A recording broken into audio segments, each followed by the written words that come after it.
Welcome back to my channel. My name is Lumi, for those that are new, and for my viewers, my followers that are watching, you already know who I am and you know what I'm about. Well, first of all, as you can see, I'm strapped up because it's cold. The fall has hit us here in the Midwest, and nothing can stop these videos. We just have to adjust to the change that arises. As always, I speak for those that have been silent. I speak for those that don't have a voice. And I also speak for those that had things to say but didn't have the means or the know-how to say it. I'm a nature advocate, I'm a human advocate, an animal advocate, and I'm learning all of this as I continue my journey. Most times you always find me around trees because that's the market, that's the product I'm selling, right? And I'll start with the energy forecast. It's been okay to some extent. To some extent, it's been a bit okay, even though the Schumann resonance hasn't been spikeful as it is.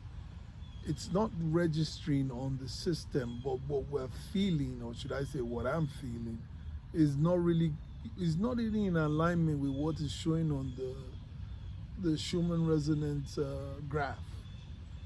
The nervous system is still spiked out. We're still coming out from what's it called?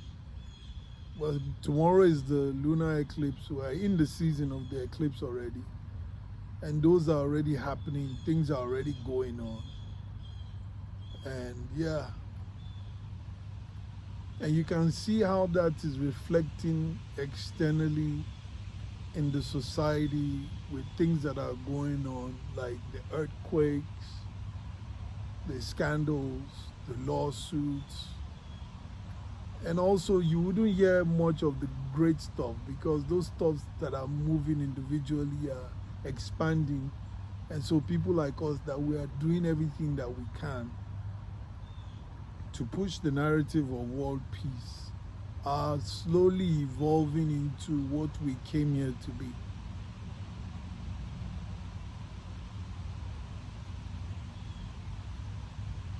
Today's topic was supposed to be, it's funny how I come up with topics, right? And then when I'm about to say, okay, it's time to shoot, that topic just pushes back to something else to come in to replace that. So the first topic that has been pending was about unconditional love, which I've already talked about in season 1. And the one that I wanted to talk about today was supposed to be about woman, feminine. But as I was preparing myself and trying to download the information for that, something just came and kicked it out of the place. And this is basically, I don't even know how to put it in a topic because it's really very challenging to word it. So today is basically about who thinks about what God feels, who cares about God. You know, I think I'll lean more to the title, who cares about God. And so one of the things that really inspired this video is, typically when I get into all this my distress state, when the Kundalini is fighting and I'm fighting and trying to hold on to whatever that is not meant to, I tend to lean in towards praise and trying to be grateful for the experience, knowing it's for my own expansion. And then from that habit, I begin to pick up this habit, and it's kind of like stable a little bit to some extent. But from that path, I found myself into this whole ideology of who cares about God. And to me, I think that is just a gift, it's a grace from God to be able to think to the point that you're thinking about God's concern, about God's well-being. Because the way we've seen God, the way we've been taught about God is this person, or God is this being that, has everything all figured out. Everything is perfect, is this, is that, is, all of that. So there's nothing to worry about. It's okay. But that is not true. Because if you look at some holy books and some holy scriptures, I mentioned this in the last video, they talk about God's experiences and how God feels, some of them. And that, to me, for example, when the Bible said God was met with displease when he saw the heart of men, this was in Genesis or something like that. And also even his chosen child, Jesus, he wept, based on the circumstances that he was experiencing.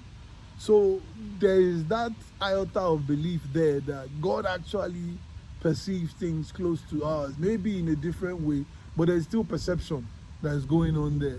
So we cannot ignore that and then, just jump on something else. Because we've been taught, especially in the religious background, for Christian, for me, is that what God just wants from you is praise. Just thank him and be grateful. So it's like you're saying that your receipt for everything you get from God it's like it's like a value-added tax to anything you purchase from God, is to give him thanks.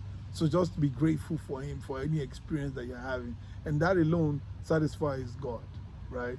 But if God is also able to feel and see pain and be sad about the way things are, what consoles that? What fills that gap? What nourishes that gap? What closes that gap? What gives that closure to God in that aspect? We don't know.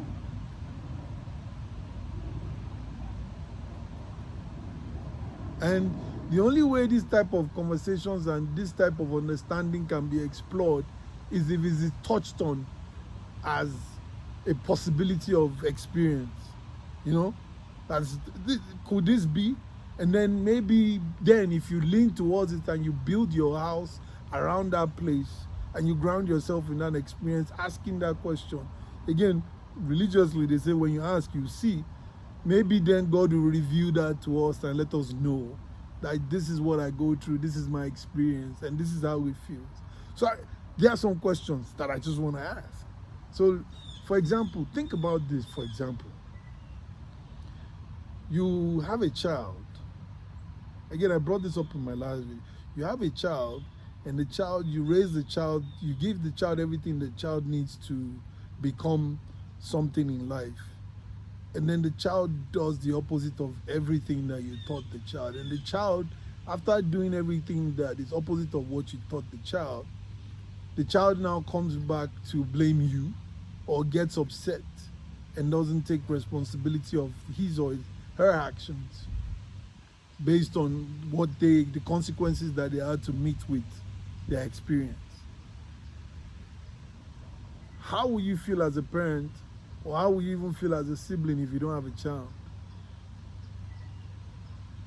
Then look at God's perspective of if he created us and he said before we were created he knew us, he created us and he bestowed us with everything that we needed, but yet we still do things contrary to what is aligned with his step. So what does God feel about that?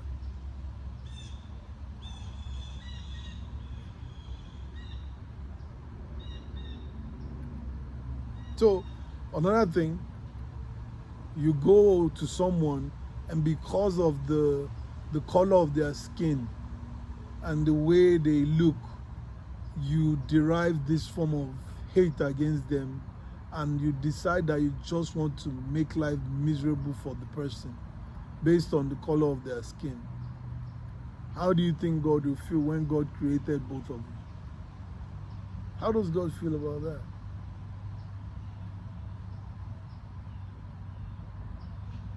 Then imagine you are a follower of God under a religion, and because somebody else is following God in a different perspective other than yours, you feel that you have the right to kill and destroy them, and then promise the murderer some sort of reward for doing the damage on the enemies by taking their lives, all under God's name. How does God feel about that?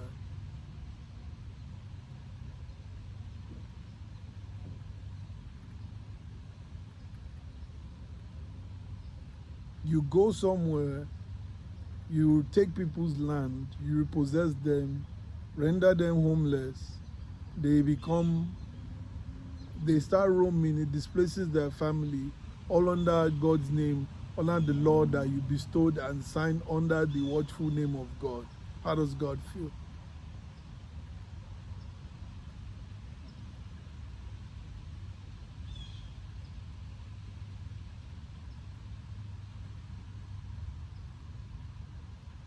You you look at someone and see the way they are devoted to God, the way they love God, the way they want to serve God, but it irritates you because of the way that you see their relationship with God. And because of that, you want their end, or you're jealous, or you want their demise. How does God feel? So imagine all of this. Through all of this representation that I presented, God still unconditionally loves everyone in every aspect that is playing a role in this story, whether it's the perpetrator or the victim or the attack. God still loves them, and He has no choice but to love them, because that's what God is.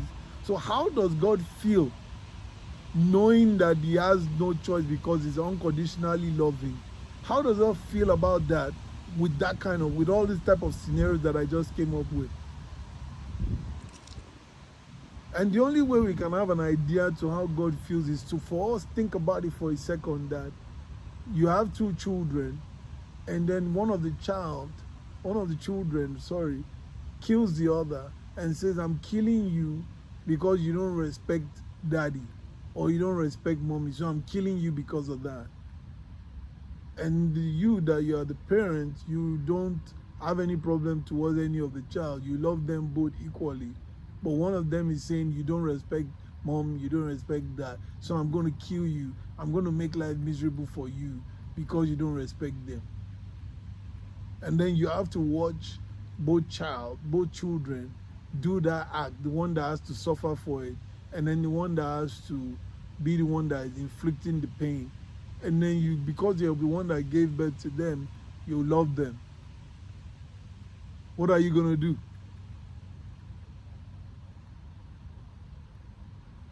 So to me, these are questions that I wonder, ask, because to me, all I want to do, like one lady I saw on YouTube, she said all she wants to do is go somewhere and praise God. And when I heard that, I resonated with it in my heart so heavy, because truly and truly, that's really what I want to do. To just, and I see how that is just replicating the acts that the angels do in heaven, whereby they are constantly praising God, because every moment in God's presence is an opportunity to expand, to learn, to grow in love and in peace and in harmony.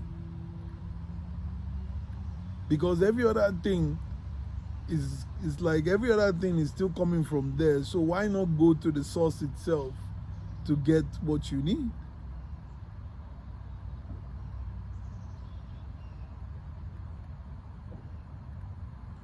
So we hear, I've never heard this before, and that's why for me it took me a lot of courage to be able to even word it out. And I'm glad that I'm not even afraid to say, because some religious people, or some people they'll just come up with this belief that they have of God, which is still part of what I'm talking about, that they will come and try and assassinate your character based on what they know of what they've been taught about that is God. And they'll tell you that they're acting on God's instructions. But really and truly, how much of that do we know?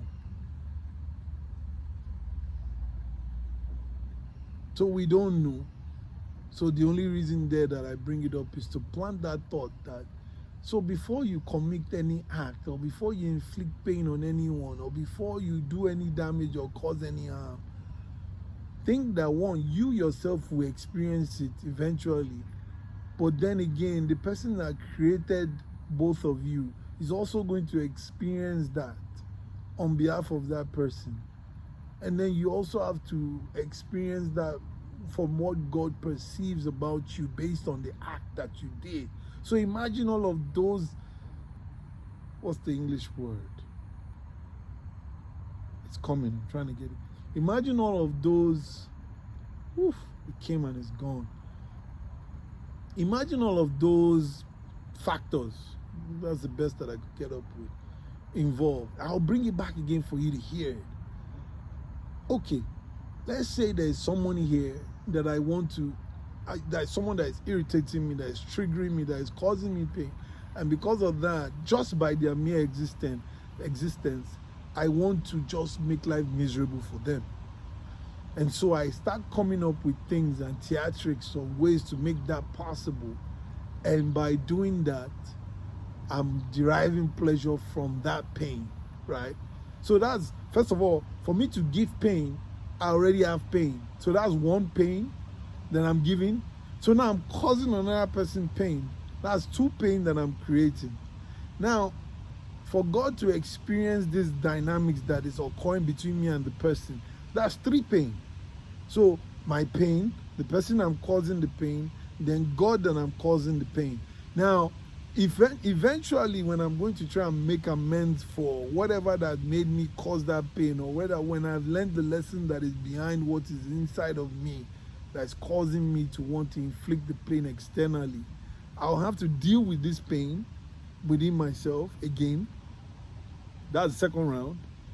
Then I have to deal with the pain that, well, that one is optional though. To deal with the pain that I caused the person, well, it's not really optional. You're going to go through it when your life is reviewing at the end. So you're going to go through that pain again. And then now you have to go to God for that pain, for causing God that pain. Because you are definitely disobeying God, because God will not want you to cause that person pain, because that's another God's reflection.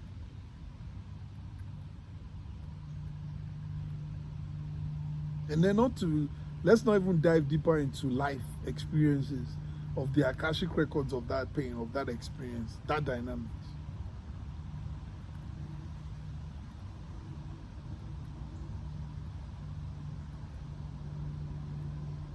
So yeah, that's pretty much it. I don't even have to go more to dive deeper into it, because the whole idea is to plant the concept for you to see and see this dynamics that is going on. Because one thing that I've seen there, when you get to this point, when he calls you home, when the divine calls you home, you are just going to sit down there and go through everything that you did with everybody and what you did to yourself and everybody that you caused pain. You're going to sit down and review it yourself, just you alone. And then you will feel that pain that you are trying to run away from in the physical. You will feel it in the etheric. So yeah, that's pretty much it. So let's think for God, and then we have compassion for God and for ourselves.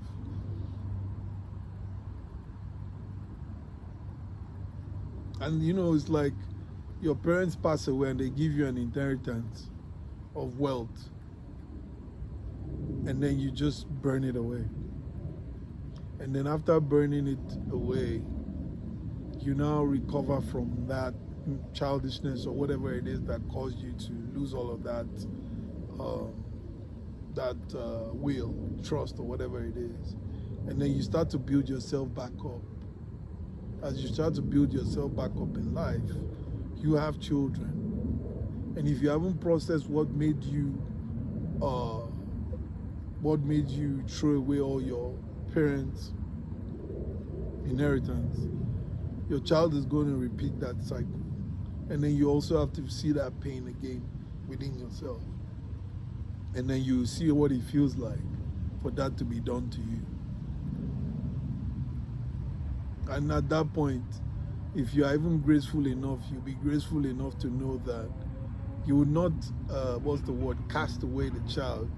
If you are graceful enough, you will know compassion and understand that this was something you also did that paved the way for the child to do this. Inside the child's DNA that needs to be resolved. And then there's a way to kind of like unite that relationship based on that understanding with the child, with the grace of God to touch the child's heart, to move into the new way of thinking that you now began to think, to now create the wealth that you have. Because whatever wealth that you now created is as a result of the experience of everything that had happened in the past. And that's why we are always grateful for the past, because we rise above our demons and they shape us to become the present. Because the present is a present, is a gift. So yeah, pretty much it. Please, again, my only request is let's continue to pray for peace. Peace within, peace without. Again, there is a power in your word. There is a power in your manifestation of thought, of this peace in the world every day. Because when I wake up every day, I say, I pray for peace within, without. I pray for the state that I'm in. I pray for the continent that I'm in. I pray for other continents. And then I pray for the universe itself. Then I also pray for peace for God too. Because for all of this that is going on and him experiencing all of this, or she experiencing all of this, you wonder why he destroyed the world many times, And even though now you can even hear it in the spiritual, I go back to things that are grounded in our experience, our people's stories in the religious book of he destroyed the world a couple of times because of this continuous behavior of our hearts. But now you can tell that God now matured to a point that he now said, or she said, I'm not going to destroy this world anymore. Because think about it, if he continues to do that, he's no different from the people that he's trying to destroy. So God's change in direction and in thought and in feeling was that now I give you the rainbow as a covenant of me never destroying the world anymore, that I'll let you do whatever you want to do. So it's a level of maturity even God had to get to himself too before he could get to that point to say that.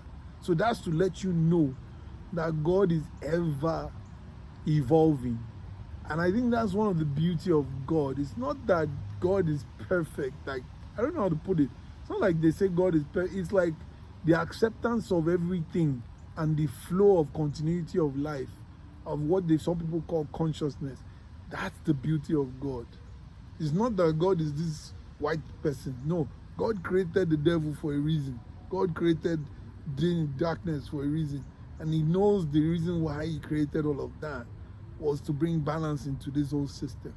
But the beauty of God is the flow and the acceptance of every situation without being restricted like he did or she did in the past.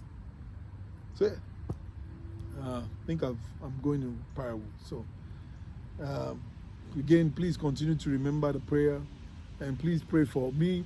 Pray for people like us. There are a lot of us that are here trying to push this narrative, trying to evolve with the planet into this fifth dimension that we are pushing for. It's very hard on us, very hard on our nervous system, but we are trying the best that we can to continue to show up, to be responsible, even when the surrounding is not.